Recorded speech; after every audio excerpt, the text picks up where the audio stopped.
इसका नाम है एचा और ये मोहतरमा जब भी सोती है एक डीमन इसकी लेना शुरू करता है दबा के। हाँ वही जो तुम सोच रहे हो बे। लॉस एंटोस प्रेजेंटिंग द डेविल्स ब्राइड। कहानी की शुरुआत होती है एचा को दिखाते हुए सो रही है। सपने में उसकी मुलाकात होती है एक सुंदर लड़के से। दोनों फिजिकल होने लगते हैं, लेकिन शॉकिंग बात तो ये है सपने में वो इस लड़के के साथ जो भी कर रही है रियल लाइफ में भी वो सब उसके साथ एक डीमन कर रहा होता है। चाहे उसकी लेना हो या उसकी चाटना, सब कुछ। रात के 4 बज रहे। एचा की हस्बैंड एरियल काम से घर वापस आते हैं। एचा उसके आने की आवाज से ही उठी है। दोनों मियाँ बीवी के बीच हमेशा छोटी छोटी बातों को लेकर लड़ाई होती रहती है। एचा को एरियल की ये रात भर काम करना बिल्कुल भी पसंद नहीं। एरियल एक बिल्डिंग पे सिक्योरिटी गार्ड है। वो इसी टाइम पर घर वापस आता है, लेकिन उसके लिए खाना बना भी नहीं रहता। घर के रेंट सही से चलते रहे, इसीलिए एचा भी काम करती है एक सुपरमार्केट पे। सुबह होते ही अपने काम पे चली जाती है। यहाँ पर अपने एक दोस्त लिंडा के साथ अपनी फैमिली प्रॉब्लम्स के बारे में बात करती है। तब लिंडा उसे सुझाव देती है कि उसे अपने हस्बैंड के सामने ऐसे मुंह लटका के नहीं बैठना। कहती है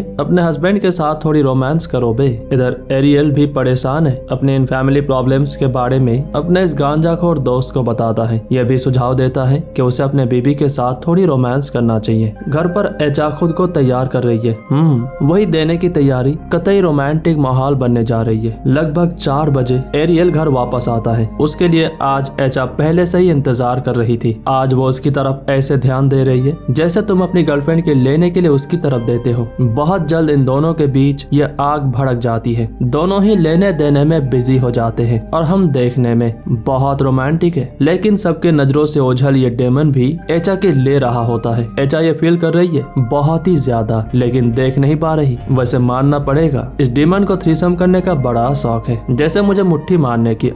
मेरे दोस्त को। उसी रात सपने में एचा उस आदमी के घर में होती है और यहाँ से उसे निकलने नहीं दिया जा रहा। बड़ी मुश्किल से वो बाहर आती है। अब तक सुबह हो चुकी है। एरियल ने उसके लिए खाना भी बना दिया है। हालांकि वो काम से थका हुआ है, लेकिन फिर भी लेने के बाद इतना तो बनता है। एरियल उससे माफी मांगता है छोटी मोटी बातों को लेकर झगड़ने के लिए और एक साथ बेहतर भविष्य की कसम खाते हैं। इसके अगले ही पल उनकी फोटो फ्रेम ब्रेक हो जाती है। इसके बाद एरियल एचा को काम पे छोड़ने आता है और फिर अपने काम के लिए चला जाता है। एचा अपने काम पे ध्यान दे रही थी, तभी वो सपने वाला आदमी उसकी तरफ बड़ी ही गंभीर निगाहों से बढ़ना शुरू करता है। एचा आईने में इसकी दूसरा रूप भी देखती है। वो इसे इतना डराता है कि एचा भागकर वॉशरूम की तरफ चली आती है। फिर अचानक ही उसकी तबीयत खराब होने लगती है। फिर उसकी वॉमिट होती है। आवाजें सुनकर लिंडा इस तरफ आती है, लेकिन उसके पूछने पर एचा उसे कुछ नहीं बताती। उसके जाने के बाद लिंडा नोटिस करती है कि एचा के वॉमिट में कीड़े हैं। इधर एरियल बिल्डिंग से बाहर आते वक्त एचा को देखता है। कुछ ही देर बाद उसकी चीखें सुनाई देती है। एरियल देखता है एचा खून में लथपथ एक बच्चे को जन्म देती है। उसकी चेहरे की अजीब सी मुस्कान और इस बच्चे की अजीब हरकतें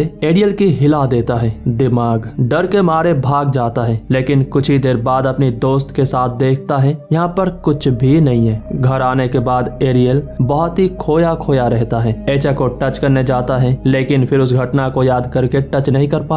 अगले दिन एचा की मसाज करने दाई आती है। इस दौरान वो बताती है कि एचा माँ बनने वाली है। 3 महीने भी हो चुके हैं। जब लिंडा इसके बारे में सुनती है तो उसे बहुत ही अजीब लगता है, क्योंकि कल ही उसने वॉमिट में वर्म्स देखे थे। ये वो एचा को भी बताती है, लेकिन एचा उसकी बातों की परवाह नहीं करती। इधर एरियल अपने दोस्त के साथ प्रेगनेंसी के बारे में ही बात कर रहा होता है। उसे समझ ही नहीं आ रहा कि आखिर एचा किस तरह से 3 महीने की प्रेग्नेंट हो सकती है, जबकि उन्होंने तो सिर्फ कल ही सेक्स किया था। इससे पहले 6 महीने तक इनके बीच कोई भी शारीरिक संबंध नहीं था। भाई तूने कैसे रोका होगा, मेरे मुट्ठल दोस्त को बता दे। इसके बाद जब एरियल बिल्डिंग से बाहर निकल रहा होता है तो फिर से गाड़ी के अंदर उस शैतानी बच्चे को देखता है, जिसे लेकर वो डीमन खड़ा हुआ होता है उसके पीछे। घर आने के बाद एरियल एचा से सवाल पूछने लगता है कि आखिर वो 3 महीने की प्रेग्नेंट कैसे हो सकती है बिना सेक्स के। इसी बात की खुलासा करने दोनों अगले दिन अस्पताल आते हैं। डॉक्टर बताते हैं एचा प्रेग्नेंट नहीं है। हालांकि एचा को प्रेगनेंसी के सारे लक्षण महसूस होती है,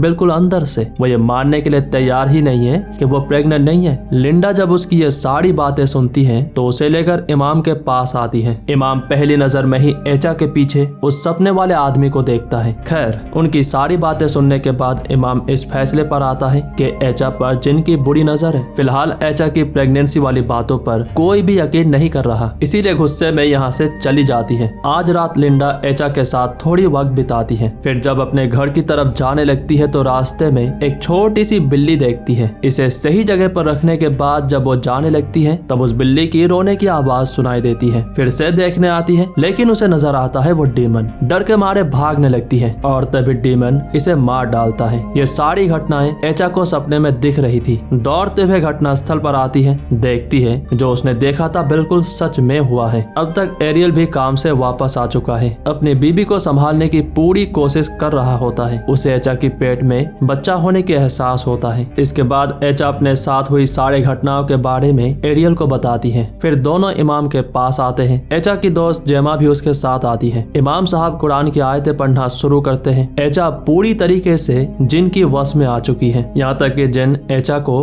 अपनी बीबी मानता है। यह भी कहता है कि अगर कोई भी उसके और एचा के बीच में आने की कोशिश की तो वो उसकी गांड मार देगा बिना तेल के। खैर इमाम साहब कुरान की आयतों की सहायता से जिन को एचा के शरीर से निकाल देते हैं और वक्त पे कुछ दुआएं पढ़ने के लिए देते हैं। अगले कुछ दिनों तक सब कुछ बिल्कुल सही रहती है। दोनों का रिश्ता भी काफी हद तक सुधर चुकी है। एरियल को प्रमोशन मिलने वाला है, लेकिन इसके लिए उसे हफ्ते भर शहर के बाहर ट्रेनिंग पर रहना होगा। लेकिन फिलहाल एचा को उसकी जरूरत है, इसीलिए एरियल जाना नहीं चाहता। लेकिन फाइनेंशियल कंडीशन को देखते हुए और एचा की बार बार रिक्वेस्ट करने की वजह से ही वो जाने के लिए तैयार हो जाता है। एचा को अकेले रहने के लिए मना किया गया था और एरियल भी शहर से बाहर है, इसीलिए एचा जेमा को फोन करके बुलाती है। लेकिन वो बताती है कि वो आज नहीं आ पाएगी। लगता है लग गए, क्या पता आज डीमन उसकी लेना चाहता हो। जैसे तुम्हारी दोस्त तुम्हारी, सच में जाओ पूछ लो। इसी चिंता में डूबी हुई है तभी किसी चीज की आवाज आती है। जाकर देखती है एरियल की शर्ट नीचे गिरा हुआ है। शर्ट के पॉकेट में वो दुआ लिखी हुई है जो इमाम साहब ने दिया था। एचा इसे पढ़ लेती है और आज रात डीमन बस हिलाता रह जाता है, उसके करीब भी नहीं आ पाता। अगले दिन जब एचा काम कर रही होती है तो डीमन एक एक करके उसके सारे कोलीग्स पर अपनी कब्जा कर लेता है। एचा को बार बार कह रहा होता है तू सिर्फ मेरी है, तुम मुझसे बच नहीं सकती जाने मन। आज जेमा उसके साथ रहने के लिए आई है। एरियल को पता चल चुका होता है कि आज उसके साथ काम के दौरान क्या हुआ, इसीलिए वो भी घर वापस आ रहा है। जेमा बहुत कोशिश कर रही है ताकि एचा ना सोए, लेकिन फिर भी उसे नींद आ जाती है। तभी तो खेल में मजा आएगा। और जब जेमा उसे उठाने की कोशिश करती है तो डीमन उसे उठाकर पटक देता है सीधा रूम के बाहर। बेचारी बेहोश हो जाती है। इधर एचा पर डीमन अपने कब्जा करना शुरू करता है। उसकी पेट में दोबारा अपनी बच्चा डाल देता है और देखो ना कैसे लेटा हुआ है, ठड़की कहीं का। कुछ देर बाद एचा उठ जाती है और अपनी ऐसी हालत देखकर मानो जैसे पागल हो जाती है। बच्चे गिराने के लिए इतनी उतावली है कि बार बार अपने आप को नुकसान पहुंचाने लगती है। इससे ब्लीडिंग होने लगती है। इसके बाद एचा वॉशरूम की तरफ आती है और एक नुकीला चीज बार बार अपने प्राइवेट पार्ट पर घुसाने लगती है।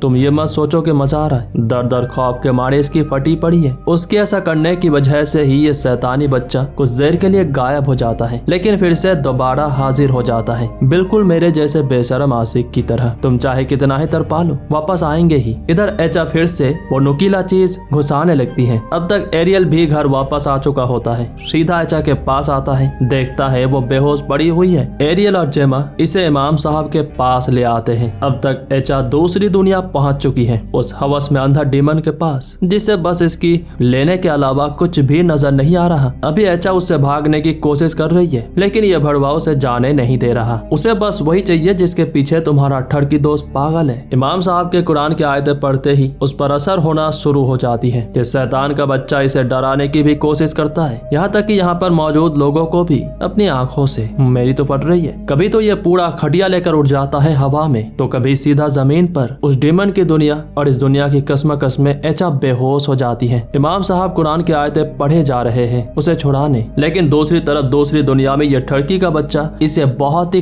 कस के पकड़ रखा है। एक छोटी सी छेद के पीछे कितना पागल है बहन का पकौड़ा। एरियल भी अपनी तरफ से कोशिश किए जा रहा है। एचा के कान में अपनी बीती जिंदगी के बारे में, खुशहाल लम्हों के बारे में बताता रहता है, या फिर कुछ ऐसे लम्हों के बारे में जो दोनों ने बहुत एंजॉय किया था। इन सभी बातों का उस पर असर होना शुरू होती है, जबकि कुरान की आयतों का डीमन की दुनिया में इसकी दुनिया तहस नहस होना शुरू हो चुकी है। और बस कुछ ही मिनटों के अंदर एचा इस हैवान हवसी दरिंदे से पीछा छुड़ा लेती है, भाग जाती है इसकी शैतानिक केले से दूर, और असली दुनिया में भी उसे होश आ जाती है। कुछ सालों बाद हमें दिखाया जाता है कि एचा अपने हस्बैंड के साथ किसी दूसरे जगह पे रहती है, बहुत ही धार्मिक बन चुकी है और अब इस पर काले सायों का असर नहीं है। घर के बाहर उसकी बेटा खेल रहा होता है, तब उसकी बॉल बाहर चली जाती है तो एक आदमी उठा कर देता है, और ये और कोई नहीं बल्कि वही है जो एचा की सपने सपने में आता था। इंसानी शक्ल में शैतान है मादरचोद। उम्मीद करते हैं ये कहानी आपको पसंद आई होगी।